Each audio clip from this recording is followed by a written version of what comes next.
कई सालों से ये रेप कर रहा होगा, यौन शोषण औरतों को कर रहा होगा, कोई बोलने वाला नहीं था। कैसे कोई व्यक्ति जिसके खिलाफ एफआईआर होती है वो विदेश भाग जाता है, कैसे भाग जाता है विजय माल्या, कैसे प्रज्वला रेवन्ना भाग जाता है, कैसे नीरव मोदी भाग जाता है, कोई मेहुल चौकसी कैसे भाग जाता है, ये तो सरकार से ही सीधा सवाल होगा। रेवन्ना का क्या पूरा मामला है, आइए जानते हैं। सर, इसके बारे में थोड़ा विस्तार से बताइए कि क्या मामला है। देखिए, प्रज्वल रेवन्ना जो है हासन कर्नाटक की एक सीट, लोकसभा सीट, वहाँ से सांसद भी हैं जी, और बीजेपी जो है पार्टी उससे अलायंस है, और जेडीएस उस पार्टी है। एच डी देवगौड़ा के पौत्र हैं, पोते हैं, उनके लड़के जो हैं बाद में एच डी देवगौड़ा के बेटे भी कर्नाटक के मुख्यमंत्री भी रहे। सवाल ये है, अब जिस तरीके से वीडियो वायरल हुआ है जी, वीडियो वायरल हुआ और प्रधानमंत्री साहब, भारत के यशस्वी प्रधानमंत्री नरेंद्र मोदी जी उनका कैंपेनिंग करने गए थे, प्रचार करने गए थे। अब सबसे बड़ा सवाल यह है कि प्रचार करने गए आप, ठीक है, चलिए कोई दिक्कत नहीं है, नहीं मालूम था या कैसा कोई व्यक्ति है, बाद में पता चलता है कोई कैसा है।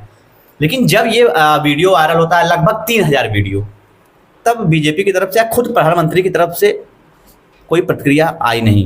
अमित शाह बोले हालांकि कि ये कांग्रेस की गलती है, अब अपना डिफेंड तो कुछ करेंगे जी। जिस तरीके से ये हुआ है, और सवाल सबसे बड़ा ये है कि वो विदेश कैसे भाग गए, प्रज्वल इतना बड़ा कांड करने के बाद कैसे विदेश भाग गए, कैसे विदेश चले गए, थोड़ा सा इसको नीचे करिए। विदेश कैसे चले गए रेवन्ना? और बीजेपी की सरकार में, सेंट्रल गवर्नमेंट में आप हैं, और आपकी सरकार में जब भी किसी के आरोप, भ्रष्टाचार का आरोप लग रहा है, रेप का आरोप लग रहा है, शोषण का आरोप लग रहा है, विदेश भाग जा रहे हैं। माल्या भी विदेश भाग गए, नीरव भी भाग गए, नीरव मोदी भी भाग गए। इसका मतलब उनको पहले से पता चल जाता है। पता था या नहीं था, ये तो जांच की बात है। एसटीएफ, हालांकि कर्नाटक सरकार ने एसटीएफ का गठन किया, इसकी जांच कर रही है, अब जांच आगे चल रही है। लेकिन 3000 वीडियो, और जिसमें बताया गया कि एक वृद्ध महिला है 60 साल की, उसके साथ भी यौन शोषण किया गया। अब उनके घर में कुछ महिलाओं ने ये भी आरोप लगाया है कि जो काम करते थे उनके घर में जी, जब वो आता था तो वो डर जाती थी, छिप जाती थी। इतना बड़ा दहशत था। और 3000 वीडियो आया कहाँ से? डीप फेक की बातें हो रही हैं कि डीप फेक हो सकता है, सारी चीज़ें, हालांकि अभी जांच का विषय है। लेकिन क्या प्रधानमंत्री जो बोलते हैं कि बेटी पढ़ाओ और बेटी पटाओ, एक बार उन्होंने बोल दिया था जी, हाँ, पढ़ाओ की जगह। अब उससे लगता है रेवन्ना बहुत इन्फ्लुएंस हो गए थे, प्रभावित हो गए, यही करने लगे। अब रेवन्ना की पार्टी के साथ, जेडीएस के साथ बीजेपी का गठबंधन अभी तक है। अभी 14 सीटों पर चुनाव होने हैं, बीजेपी का 14 सीटों पर चुनाव होने हैं लोकसभा का कर्नाटक में। अब समस्या यह है कि अगर आप छोड़ रहे हैं जी, तो आपका नुकसान हो सकता है। और आप समझ सकते हैं कि सत्ता का लालच में कोई गलत करे, कोई सही करे, गलत करे, सही करे, हमेशा साथ रहेंगे। इसमें प्रधानमंत्री का क्या रोल रहेगा? प्रधानमंत्री को साफ साफ कहना चाहिए, सीधे स्टैंड लेना चाहिए कि भारत के महिलाओं के साथ ये अन्याय हुआ है, ये गलत हुआ है, और रेवन्ना के खिलाफ कार्रवाई होनी चाहिए। और उनके साथ जो गठबंधन है बीजेपी का, उसको तोड़ना चाहिए। जेडीएस से गठबंधन है, तोड़ दीजिए, खत्म करिए। एनडीए गठबंधन है ना, लेकिन नहीं तोड़ेंगे, वोट बैंक का लालच है।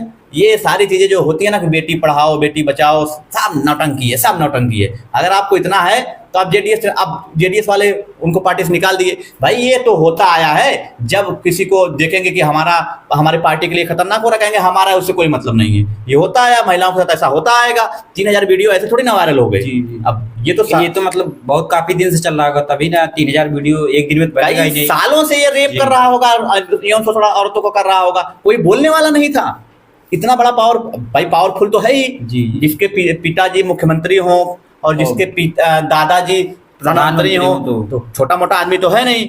लेकिन जिस तरीके से वीडियो वायरल हुआ, सरकार अब क्या कार्रवाई करेगी, ये बड़ा सवाल है। जांच का विषय तो है ही, जो कर रहे हैं जांच वो तो कर रहे हैं, लेकिन बड़ा सवाल ये है, सरकार पे है, कैसे कोई व्यक्ति जिसके खिलाफ एफआईआर होती है वो विदेश भाग जाता है, कैसे भाग जाता है विजय माल्या, कैसे प्रज्वला रेवन्ना भाग जाता है, कैसे नीरव मोदी भाग जाता है, कोई मेहुल चौकसी कैसे भाग जाता है। ये तो सरकार से ही सीधा सवाल होगा, मैं नेहरू से सवाल करने थोड़ी ना जाऊंगा। अब बड़ा सवाल ये भी है कि क्या लोकसभा चुनाव जो कर्नाटक की 14 सीट है उस पर कोई फैसला, इस पे दिखेगा असर इस कांड का?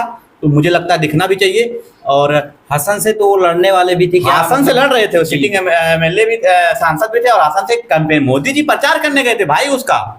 मोदी जी प्रचार कर रहे थे, लेकिन अब नहीं बोलेंगे। छोटी छोटी बातों पे बोल देते हैं कि उनको क्या कहा जा रहा है, ट्रोल किया जा रहा है, लेकिन मोदी साहब इस बात पे नहीं बोलेंगे कि उनकी पार्टी का जो साथी है जेडीएस, एनडीए के साथ है।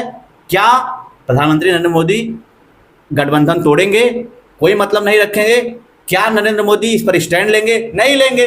साफ साफ शांत से बैठे हैं। और अब हमारे जो गृह मंत्री हैं वो तो कांग्रेस को ही घेरने में लगे हैं कि कार्रवाई नहीं कर रही है, गजब हाल है। वो तो कार्रवाई करेंगे या ना करेंगे, सवाल वो है, लेकिन क्या आप तोड़ेंगे गठबंधन? ये बड़ा सवाल है। इस पर राहुल गांधी का मतलब क्या रिएक्शन है, जो प्रज्वल रेवन्ना देखिए, आप तो सरकार को सब घेरेंगे ही और घेरने वाला काम हो गया है, तो सवाल तो विपक्ष करेगा ही कि इतनी बड़ी पार्टी का जो लीडर है ऐसा है, हाँ, तो वो चुनावी मुद्दा बनेगा। और ऐसे समय पर ये हुआ है कि जहाँ पर अभी चुनाव हो रहे हैं, 14 सीट पे अभी चुनाव होने हैं, तो ये एक बड़ा सवाल है खुद प्रधानमंत्री जी पर भी कि वो बोले। हालांकि प्रधानमंत्री ऐसा कुछ बोलते नहीं, प्रेस कॉन्फ्रेंस वगैरह कुछ करते नहीं, वो उनकी आदत है। हाँ, वो रैलियों में झूठ बोल सकते हैं, वो सारी चीजें कर सकते हैं प्रधानमंत्री।